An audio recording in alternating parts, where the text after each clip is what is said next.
किसी से खुद की तुलना मत करो। एक जंगल में एक कौवा रहता था। वो सारा दिन मस्ती से उड़ता और खुश रहता था। बस उसे एक शिकायत थी कि वो सुंदर नहीं था। एक दिन उस कौवे ने जंगल में एक पक्षी को देखा जो बहुत सुंदर था। वो उसके पास गया और उससे पूछा कि तुम कौन हो? तुम तो बहुत सुंदर हो। तो उस पक्षी ने जवाब दिया कि मैं हंस हूं। कौवे ने कहा कि तुम तो बहुत सुंदर हो, तुम तो बहुत खुश रहते होगे, तुम्हारी जिंदगी तो बहुत अच्छी होगी। तब हंस ने कहा, मैं तो कुछ भी नहीं हूं, यहाँ मुझसे भी सुंदर कोई है।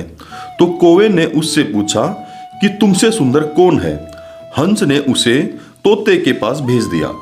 जब कौवा तोते के पास गया तो तोते की सुंदरता को देखकर हैरान हो गया। उसने तोते से पूछा, तुम तो इतने सुंदर हो, तुम तो बहुत खुश रहते होगे।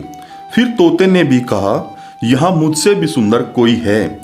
कौवे ने पूछा, वह कौन है? तो तोते ने कहा कि वो मोर है। तोते की बात सुनकर कौवा मोर को ढूंढने चला गया। वो 1-2 दिन तक मोर को जंगल में ढूंढता रहा, लेकिन उसे मोर कहीं नहीं मिला। फिर उसे पता चला कि मोर शहर के एक चिड़ियाघर में रहता है। तो वह मोर को देखने के लिए चिड़ियाघर चला गया। वहां जाकर कौवा देखता है कि एक सुंदर पक्षी पिंजरे में बंद है और सब लोग उसके पास फोटो खिंचवा रहे हैं।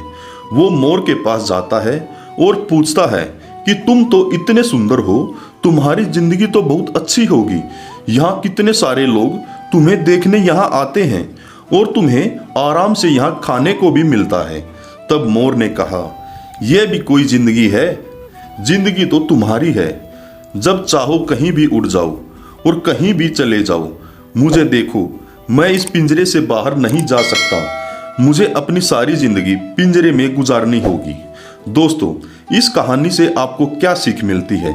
इस कहानी से हमें यह सीख मिलती है कि हम हमेशा खुद की किसी और से तुलना करते रहते हैं कि हमारे पास ये नहीं है, वो नहीं है, उसके पास सब कुछ है, उसकी जिंदगी बहुत ही अच्छी है। ऐसा नहीं होता। हर किसी की जिंदगी मुश्किल होती है, लेकिन हम किसी और की तरह बनने में इतने व्यस्त हो जाते हैं, हमें खुद को पहचानने का समय नहीं मिलता। और जो दूसरों के पास है उसे हासिल करते करते हम वो भी खो देते हैं जो हमारे पास है।